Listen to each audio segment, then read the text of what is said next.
Hi, and welcome to Career Advising and Professional Development's Career Toolkit series. In this video, I'll be sharing valuable tips and resources to help you create or enhance an effective resume. Whether you're applying for research opportunities, internships, full-time positions, or other professional roles, this session is designed to guide you through the process.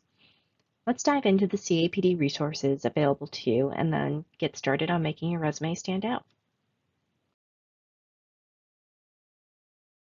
CAPD Career Services staff are here to support you with a wide range of career-related questions and needs.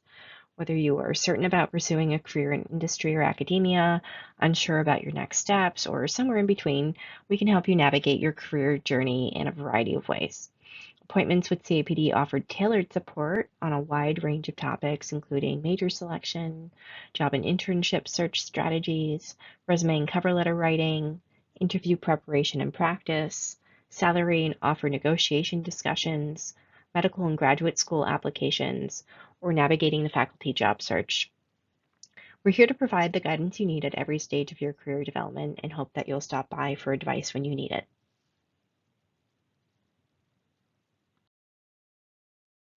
If you'd like to schedule an individualized appointment, navigate to Handshake at mit.joinhandshake.com. Once you log in, on the left-hand side, click on the Career Center. From there, click on Appointments, schedule a new appointment.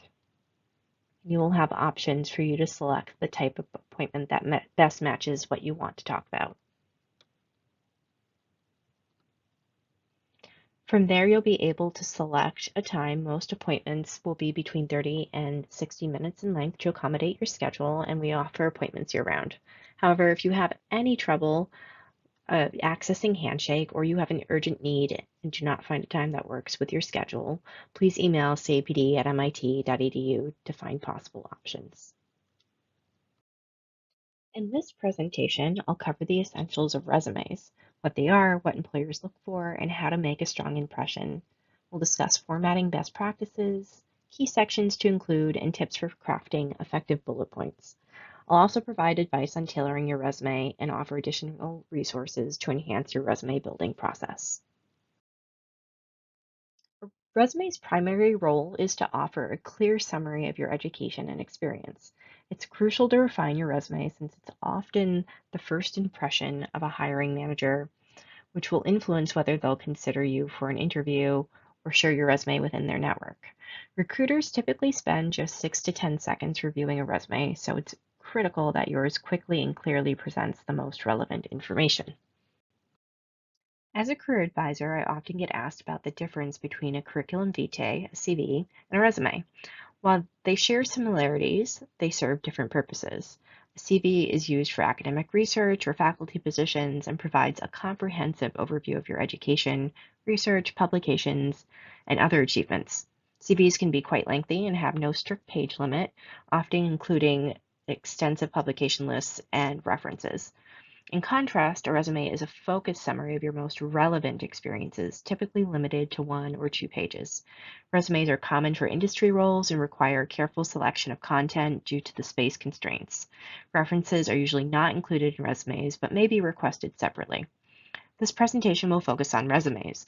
For more information on CVs, please visit capd.mit.edu/resources/CVs.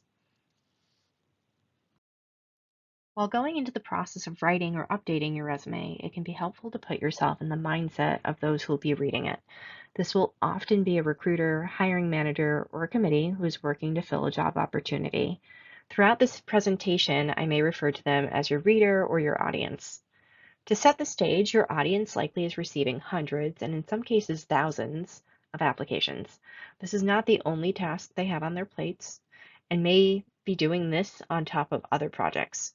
Their goal is to find the best person to hire and figure out who will be the best at effectively contributing and working well with their existing team. This process is time consuming, so picking effectively and efficiently and hiring the right person is important to them. What that means for you is you want to make it easy for them to select you as a potential fit for their needs. To do that, you'll want an easy to read resume that showcases the most relevant information to them.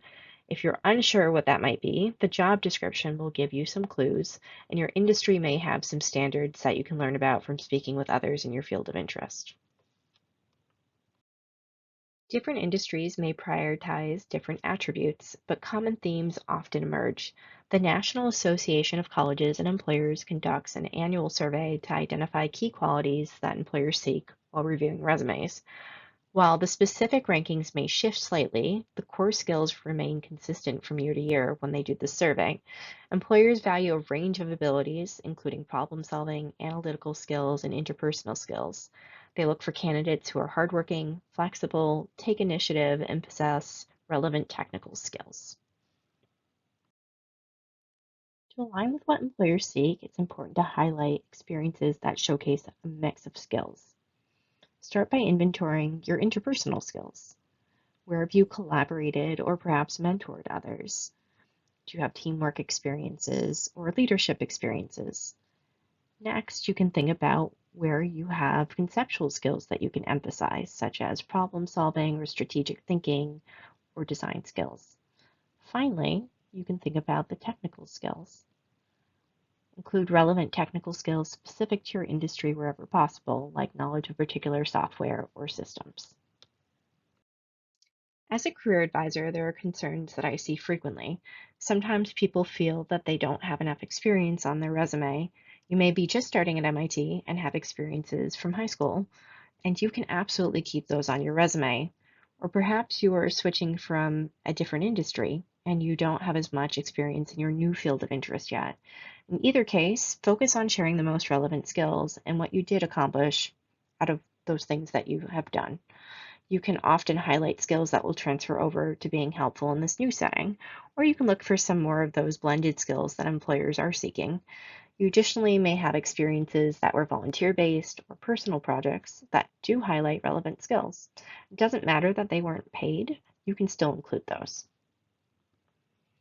On the other side of things, if you have industry experience already, multiple degrees, or in a postdoc, you may feel hard-pressed to fit everything on just 1 or 2 pages. In this case, I recommend that you keep a comprehensive version of your resume for your records. Then create a new targeted version for specific roles, where you can tailor it down to 1 or 2 pages of really concentrated information that is most relevant to your audience. Tailor it by emphasizing the most relevant information by removing less relevant details or duplicate tasks that aren't highly relevant, or condensing descriptions to fit the page limit. You can prioritize what will be most impactful for your audience that way. Here are some general do's and don'ts to keep in mind. Do keep it concise and aim for 1 page or 2 pages maximum if you have substantial relevant information. Use readable fonts. Choose a clear font and size. Don't shrink the font to fit more content. You may be tempted to do this and to shrink your font size to fit more in, but if a recruiter can't easily read your font, they may just skip reading it entirely or miss important information. And do set appropriate margins and leave some white space on your document too. You want to keep margins at least 0.5 inches, ideally 0.75 inches perhaps, for a little bit more comfort for reading. Some don'ts or things to avoid. I would avoid putting hours worked. It is much more effective to describe your skills and outcomes instead of how long you were physically present somewhere. Typically skip one-time events, include a one-time event only if it's extremely relevant. Don't use first person when using your descriptions. Use action verbs instead of I or we. For example, managed a team of 3 instead of writing I managed a team of 3. And then skip responsibilities included. You want to start directly with the action verb or skill, which will help a recruiter capture your skills more quickly than skimming. When formatting your resume, our team usually recommends that reversed chronological order is used.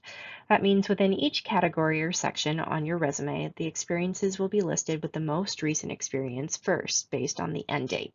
For example, within education, if you are earning your degree right now at MIT, MIT would come first in the education section, and then any previous degrees would be listed beneath.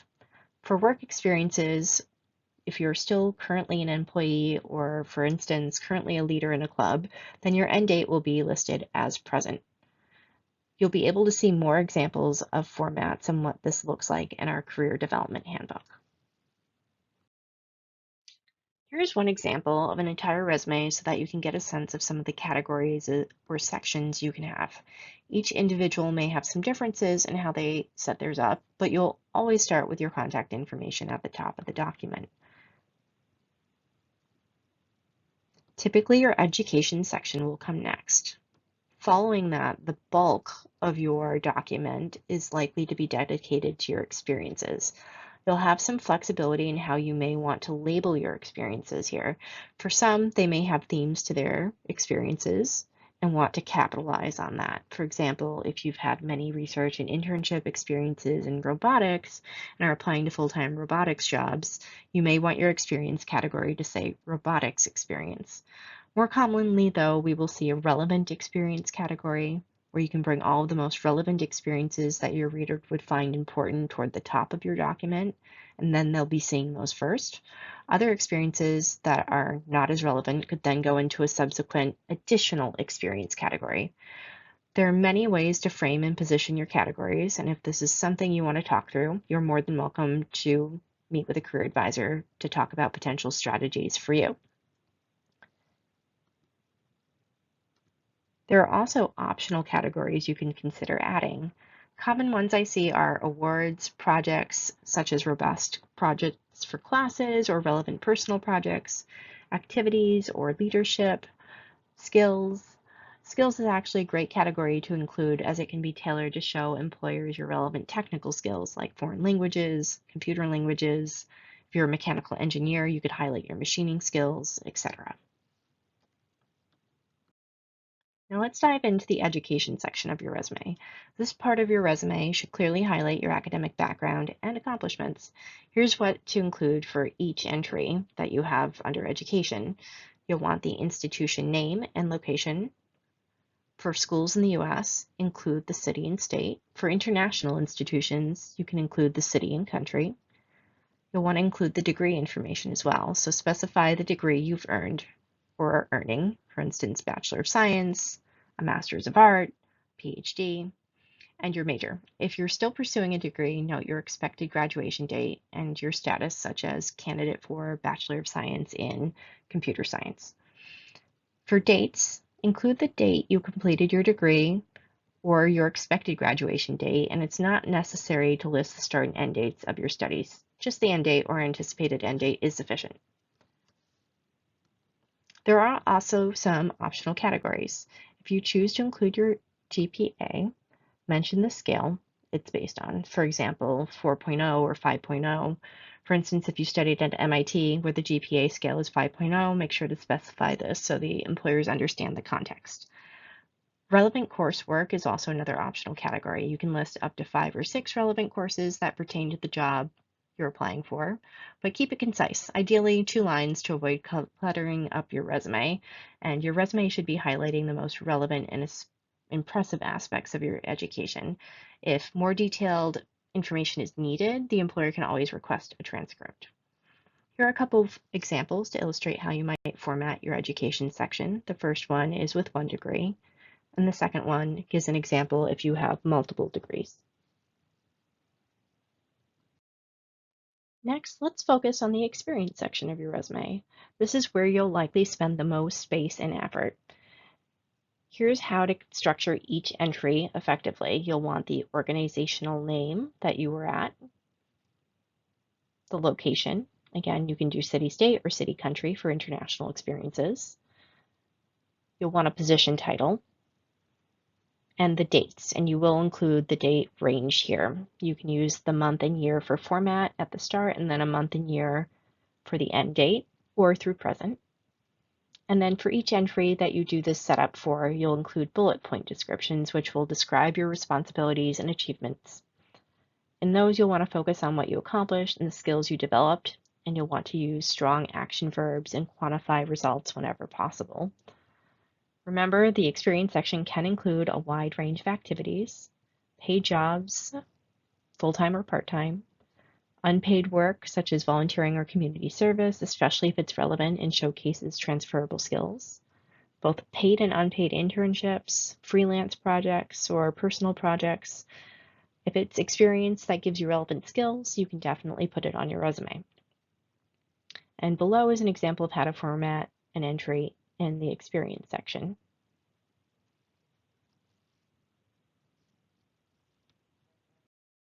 When writing the descriptions for your experience and activities, you have the opportunity to highlight your skills and demonstrate how you made a valuable impact.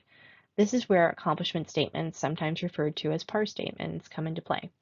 PAR stands for Project, Action, and Result. By including these elements in your bullet points, you create a more compelling and well-rounded statement. Here's a breakdown of the PAR approach.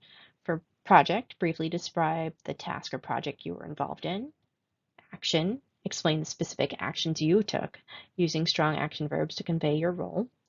And result, highlighting the outcome or impact of your actions, so quantifying those results where possible to show the effectiveness of your contributions.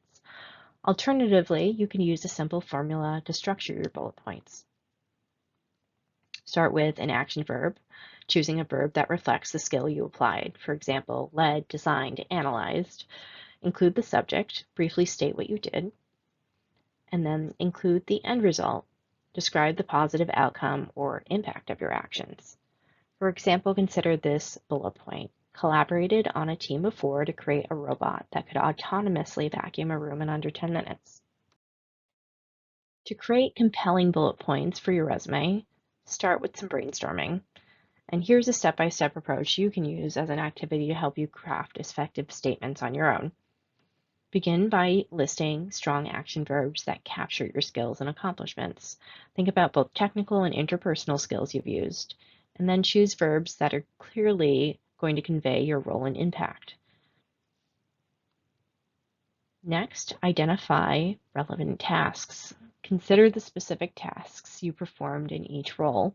What were your main responsibilities? Focus on those that are most relevant to the position you're applying for whenever possible. Then you'll want to highlight outcomes and accomplishments. Here, reflect on the results of your work.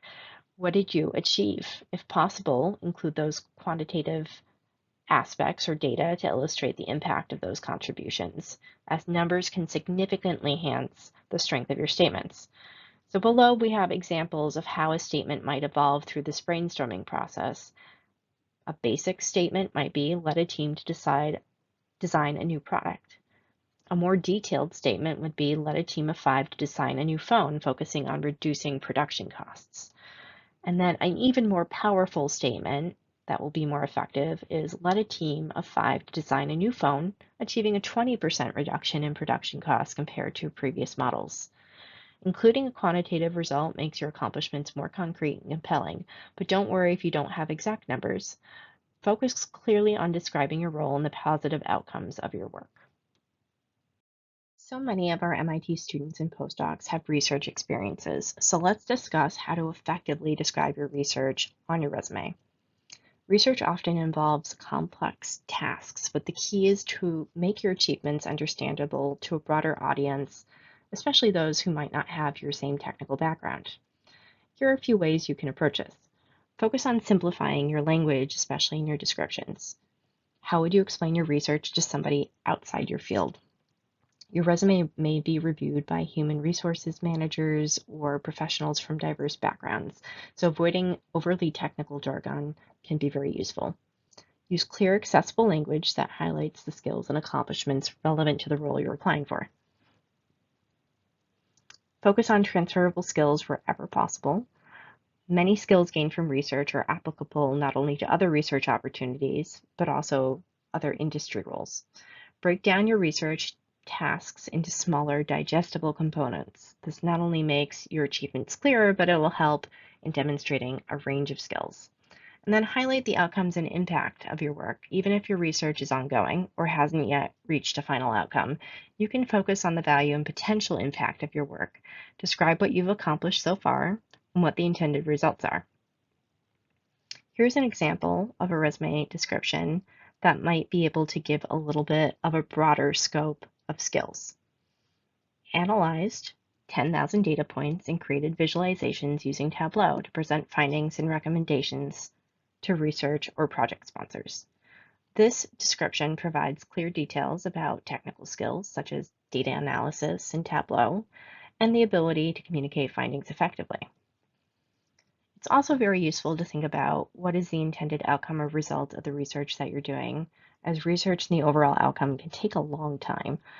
Instead, you can convey the value of what you're doing by sharing this intended outcome of your work within the description. For example, develop new methods in collaboration with MGH researchers to explore improved cancer treatments using cell therapies. This showcases progress and the potential impact of your research. Lastly, here are some common action verbs to help articulate your research experiences effectively. These action verbs can help you demonstrate the ways in which your skill set can reach a broader audience and highlight transferable skills.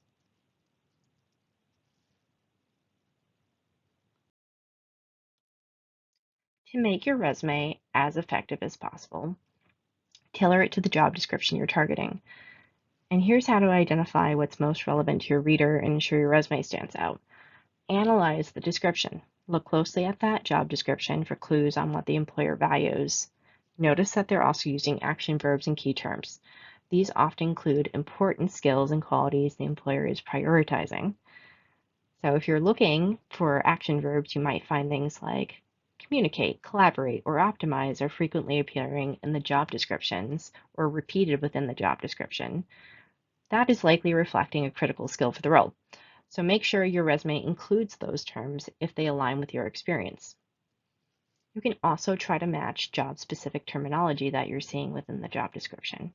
Pay attention to the industry terminology that is being used across job descriptions, and then incorporate these terms if you have the relevant experience to show that you're familiar with the industry's language and requirements.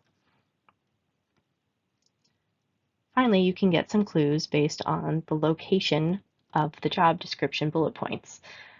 They are going to see that the placement of the bullet points in the job description is reflecting the importance. So the most important things are at the top and the responsibilities go down from there. So the key areas for you to emphasize are going to be at the top of the job description.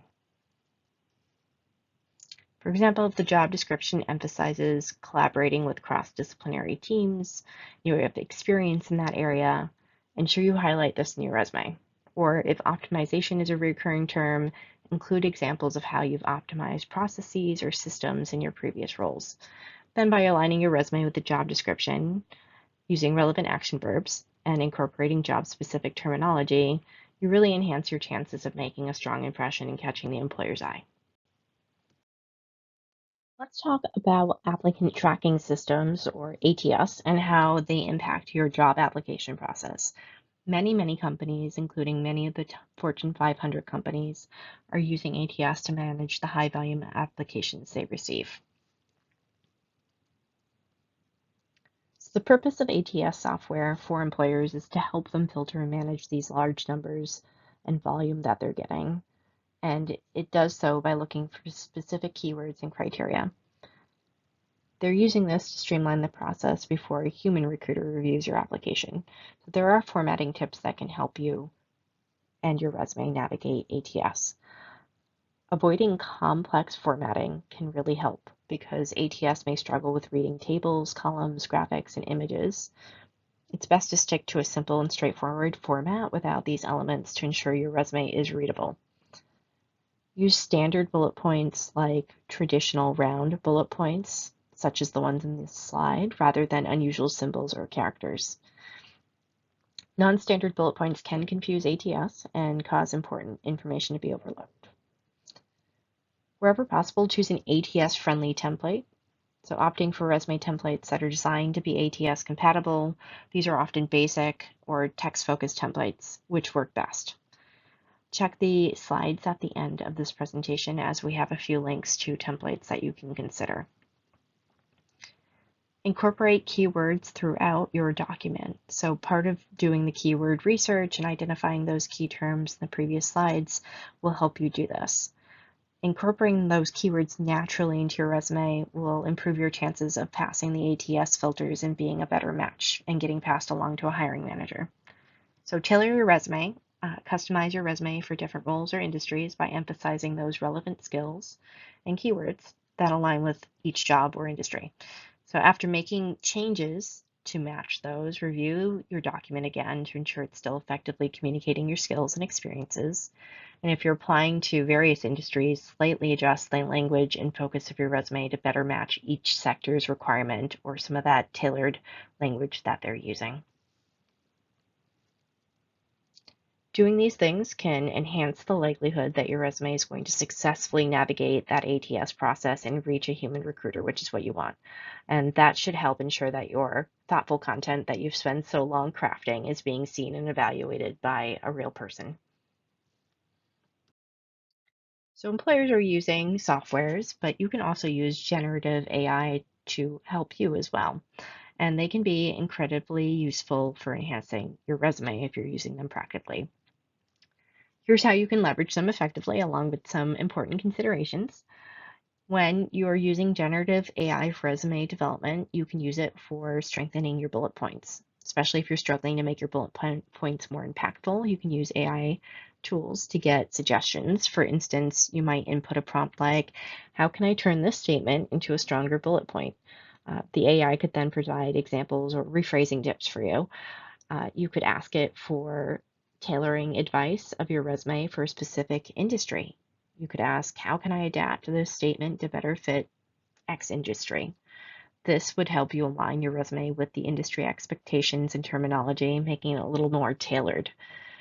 And you could also get more industry trend insight from generative AI. You could inquire about key skills or trends in your target industry to better align your resume with the current demands.